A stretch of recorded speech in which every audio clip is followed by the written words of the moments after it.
Police ஒரு வீட்டுக்குள்ள entry ஆகுறாங்க. வீட்டு செவரெல்லாம் ரத்தமா இருக்கு, கிச்சன் எல்லாம் கறி துண்டுகளா இருக்கு. அங்க இருந்து ஃப்ரிட்ஜ் ஓபன் பண்ணா ஃப்ரிட்ஜ் ஃபுல்லா சதைகளா இருக்கு. இதை பார்க்கும் போதே கொடூரமா இருக்குல்ல. இந்த கேஸும் அப்படிதான் இருக்கும். இது ஒரு பயங்கரமான சீரியல் கில்லரோட கதை. அதன்னு சொல்ல இது ஒரு உண்மையான சம்பவம். ஆனா இதெல்லாம் அவன் எதுக்காக பண்ணா நீங்க தெரிஞ்சா கிளைமேக்ஸ்ல பயங்கர ஷாக் ஆயிடுவாங்க. இதுக்கெல்லாமா இப்படி பண்ண அப்படின்னு சொல்லிட்டு உங்களுக்குள்ளேயே உங்களுக்கு ஒரு கேள்வி வரும். இன்னைக்கு நம்ம பார்க்க போற கேஸ் அமெரிக்காவோட மோஸ்ட் டிஸ்டர்பிங்கான கேஸ். இந்த ஒரு கில்லர் விக்டிம்ஸ்க்குலாம் தெரிஞ்சவங்க கிடையாது. கோவமோ இல்லை, அவங்கள பழி வாங்கணும்னு சொல்லிட்டு எண்ணமோ இல்லை, ஆனா கொலை பண்ணிருக்கான். 1978 கலிபோர்னியால சாக்ரமெண்டோ ஒரு சிட்டில ஒரு நாள் ஒரு மனுஷன் ஒரு ரோட்ல தனியா நடந்து போயிட்டு இருக்கான். ஆனா எதிர்க்க வந்த ஒருத்தன் பார்க்கும்போது என்னவோ இவன் வித்தியாசமா இருக்கானே, இவன் ஷர்ட்லாம் ஏன் கிழிஞ்சிருக்கு, ஏன் ரத்தமா இருக்கு, ஏன் ஒரு மாறி இருக்கான்னு சொல்லிட்டு ஆப்போசிட்ல இருந்த ஒருத்தவங்க பாக்குறாங்க. ஸோ பார்த்தவங்க என்ன நினைச்சாங்க தெரியல. 10 பேர் பார்த்துருப்பாங்க, 10 பேரும் கடந்து போயிருப்பாங்க. ஆனா அந்த ஒருத்தர் மட்டும் இது என்னவோ தப்பா இருக்கேன்னு சொல்லிட்டு அந்த ஒரு கில்லரை ஃபாலோ பண்ண ஆரம்பிக்கிறாரு. அந்த கில்லரும் நடந்து போயிட்டு இருக்கான், இவரும் கொஞ்சம் தூரம் டிஸ்டன்ஸ் விட்டு ஃபாலோ பண்ணிட்டு இருக்காரு. ஃபாலோ பண்ணிட்டு போயிட்டே இருக்கும்போது தான் இவன் ஒரு அபார்ட்மெண்ட் குள்ள போறான். இவரும் அந்த அபார்ட்மெண்ட் கிட்ட போயிட்டு போலீஸுக்கு கால் பண்றாரு. சார், இந்த மாதிரி ஒருத்தன் தப்பா இருக்கான், ஸோ அவன் உடம்புலாம் ரத்த கரையா இருக்கு, ஒரு அபார்ட்மெண்ட் குள்ள போயிருக்கான், நான் அவனை ஃபாலோ பண்ணிட்டு போய் உங்களுக்கு இன்ஃபர்மேஷன் கொடுத்துருக்கேன்னு சொன்னான். சொல்லி அடுத்த 18வது நிமிஷம் போலீஸ் அந்த இடத்துக்கு வராங்க. போலீஸ் வந்த பார்த்த உடனே நான் முன்னாடி சொன்ன மாதிரி தான் வீடெல்லாம் ரத்தமா இருந்துச்சு, கிச்சன்லாம் சின்ன சின்ன பீஸ்களா இருந்துச்சு, ரொம்பவுமே ஸ்மெல் அடிக்க ஆரம்பிச்சிருக்கு. அங்க இருந்த ஒருத்தன், அவனோட பேரு ரிச்சர்ட். போலீஸ் இன்ட்ரோகேட் பண்றாங்க அவன் கிட்ட.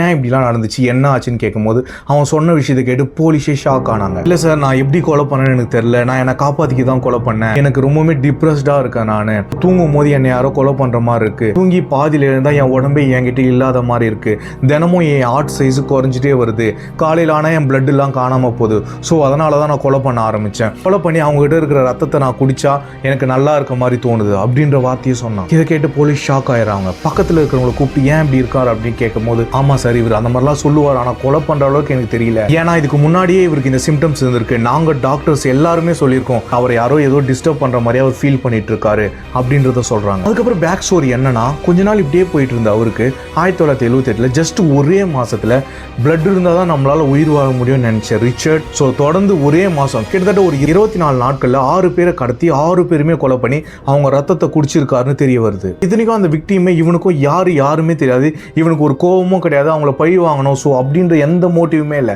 ஜஸ்ட் இவன் உயிரை காப்பாத்திக்கணும் அப்படின்றதுக்காக மட்டும்தான் கொலை பண்ணியிருக்கான்னு சொல்லிட்டு போலீஸ் கிட்ட சொல்றான். பட் இவனுக்கு ஒரு பேட்டர்ன் ஒன்று இருந்திருக்கு கொலை பண்றதுல. என்ன பேட்டர்ன் அப்படின்னு கேட்டா, இவன் நடந்து போயிட்டு இருக்கும்போது ஒரு வீட்டோட டோர் ஸ்லைட்லி ஓப்பன்ல இருந்துச்சுன்னா இதுதான் சிம்டம்ஸ் போலகுது, அவங்க நம்மளை கொலை பண்ண சொல்ல வராங்க போலதுன்னு சொல்லிட்டு இவனை கற்பனை பண்ணிக்கினான். ஸோ அதனால இவன் பண்ண விஷயம்னா, பூட்டி இருந்த வீட்டுக்குலாம் இவன் போகவே இல்லை, எந்தெந்த வீட்டுலாம் திறந்து இருக்கோ ஸோ அவங்க நம்மளை கூப்பிடுறாங்கன்னு சொல்லிட்டு அந்த வீட்டை மட்டும் தான் டார்கெட் பண்ணி கொலை பண்ணியிருக்கான். இதையும் இன்வெஸ்டிகேஷன்ல போலீஸ் கண்டுபிடிக்கிறாங்க. ஏன் போலீஸ் மட்டும் இல்ல, நமக்கே ஷாக்கா தான் இருக்கு, இப்படிப்பட்ட ஒரு பேட்டர்ன்ல கொலையா அப்படின்னு சொல்லிட்டு. கொலை பண்ணதுல 6-10 பேர்ல பெரியவங்க மட்டும் இல்ல, சின்ன குழந்தைங்களையும் கொலை பண்ணியிருக்கான். போலீஸ் இதை டீடைலா விசாரிச்சுட்டு, ஸோ ரிச்சர்ட் ரொம்ப மனநிலை சரியில்லாதவன், ஆனா இவன் பண்ணது தப்பு தான் சொல்லிட்டு 10 கொலை பண்ண சீரியல் கில்லரை உடக்கிறதுன்னு சொல்லிட்டு அதுக்கப்புறம் அவனை தூக்கு தண்டனையும் போட்டுறாங்க. இந்த ஒரு கேஸ் அமெரிக்கால இருக்கிற எல்லார் மனசுலயும் இருந்திருக்கு. இப்போ குறிக்கும் ரிச்சர்ட்னு போய் கேட்டா பயப்படுவாங்களாம் அந்த தெருவில் இருக்கவங்க. இந்த ஒரு கேஸ், இந்த ஒரு வீடியோ பத்தி நீங்க என்ன நினைக்கிறீங்க மறக்காம கமெண்ட்ல சொல்லுங்க. நான் உங்களை அடுத்த வீடியோல பாக்குறேன்.